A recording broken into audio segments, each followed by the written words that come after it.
You want to do medical internship in Jamaica or Trinidad. You don't know which one to choose.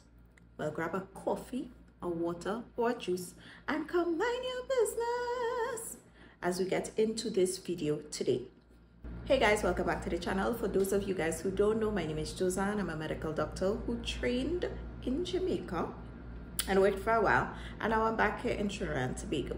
So today is a Q&A session, episode 1, because I've been getting questions emailed to me. I decided to do this in video format so everybody can benefit. So question number 1, why did you pursue internship in Jamaica? So I pursued internship in Jamaica for a few reasons. One of them includes I was familiar with the culture since I did medical school over there. I went UE or the University of the West Indies, Mona, and I read for my degree over there. So I was familiar with the culture.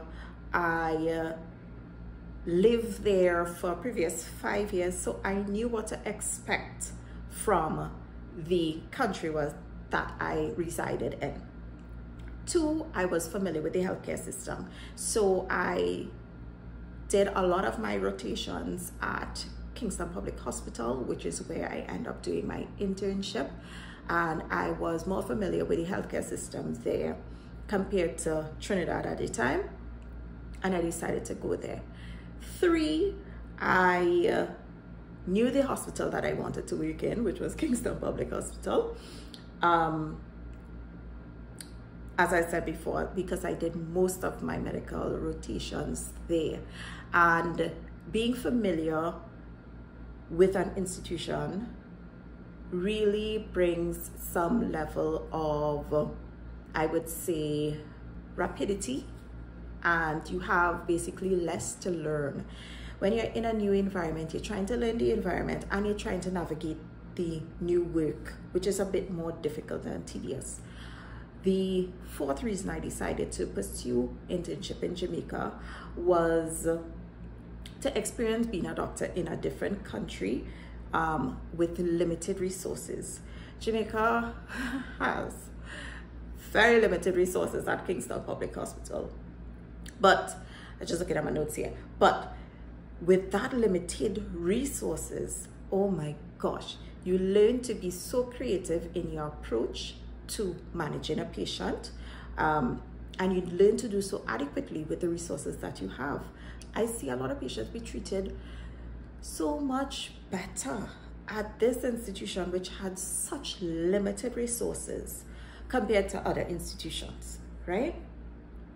The 5th reason why I chose to work there is that I wanted to get hands-on experience where you wouldn't afford the same opportunity at certain institutions, right? For example, we did a lot of, as interns, we did a lot of amputations. We did thoracocentesis. We did debridement or debridement, whichever one you want to call it. We did all those things as interns because the place was just so saturated with patients who have, let's say, diabetes. Oh my gosh, sometimes you have like 20 admissions and you could bet your bottom dollar 10 of them is diabetics, you know? So we were forced to be involved in the process at a very early stage in our career, and I believe it made us better physicians because you got that exposure very early on. It's easy to do things at a later stage.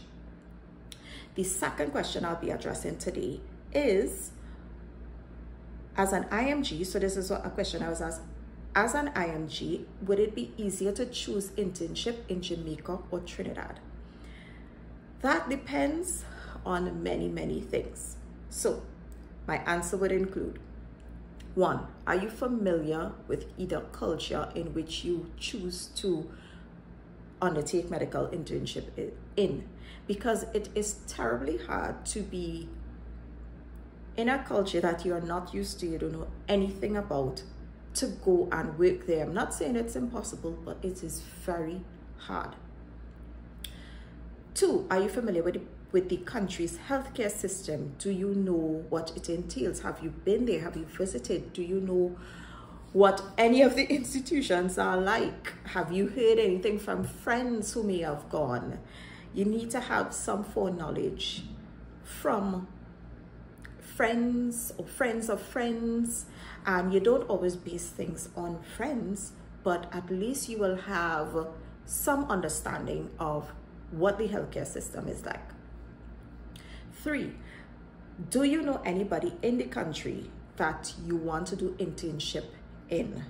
This is a massive help, because let us say that you do not know the culture, you've never been to the country, then you need to have somebody on the ground who can at least assist you in doing things. For example, knowing where to get a taxi to go somewhere. Just that you don't know that you need to know until you need to know it.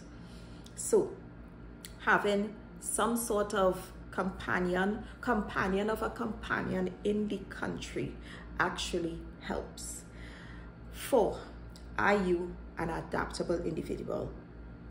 So to give you a little background, Jamaica is the 3rd country that I've lived in. I grew up in Trinidad and Tobago.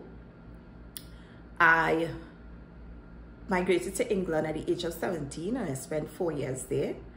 And then I went to Jamaica to study medicine. So I lived in 3 countries, and I consider myself adaptable to whichever country I live in, provided that you're safe, obviously.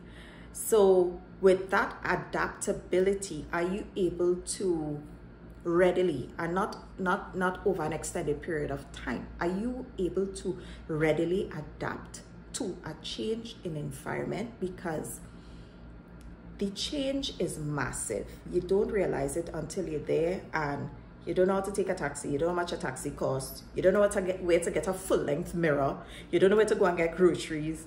You don't know if people rub in here because they hear your foreign accent.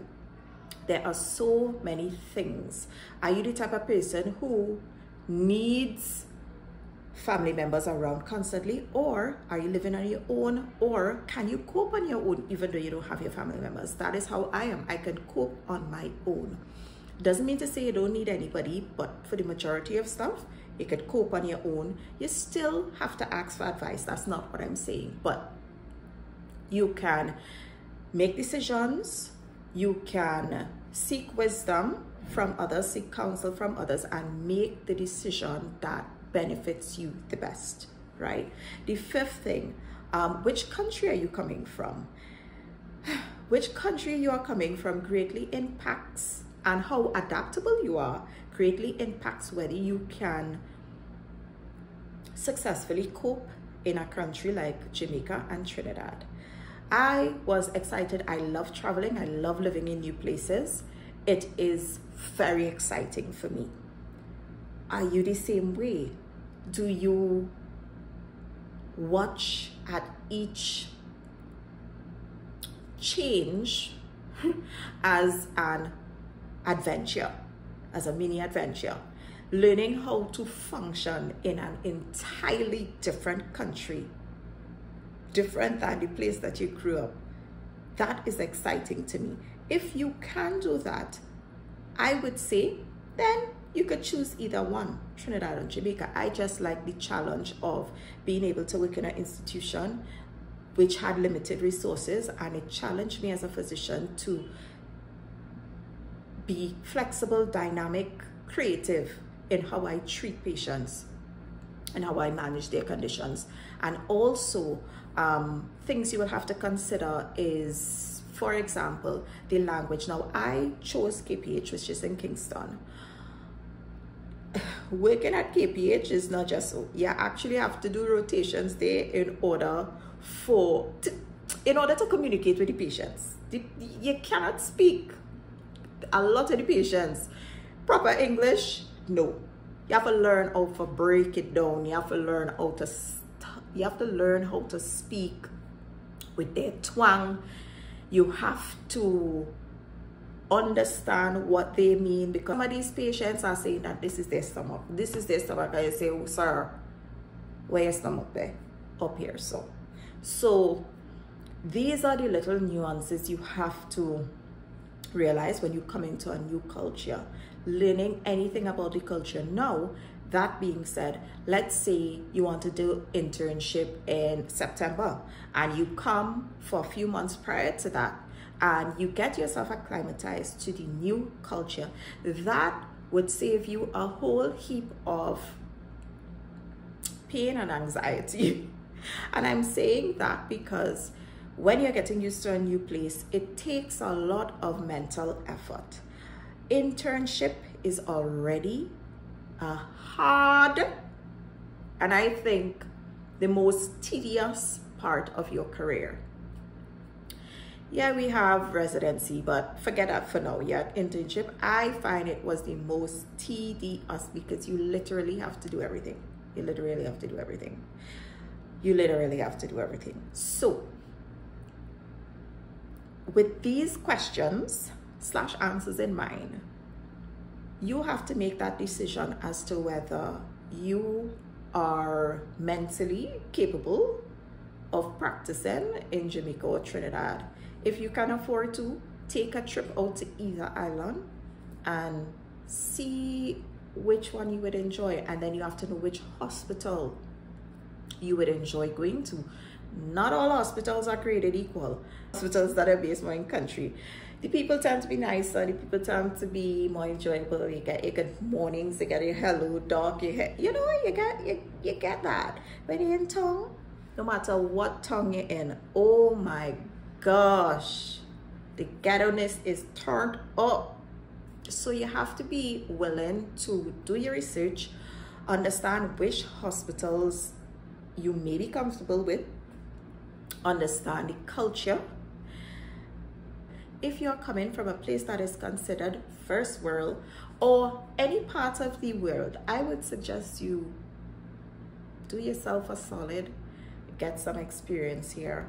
Try to find out a friend of a friend of a friend of a friend who's here and try to make a link, because that is gonna help your journey. I recently came back home and I actually had to rely on a friend. We lived in England together, right? And I had to rely on her and asking her all kind of something for coming back, because I didn't know simple things like the cost of a pediatrician visit, you know, this, that. And she's like, Jose, I can understand your frustration. I would call her and I would literally rant, because she'd be like, I understand transitioning back here is, you know, a big thing. That's like any country. So do your research and then make a decision. I hope this helped. Bye.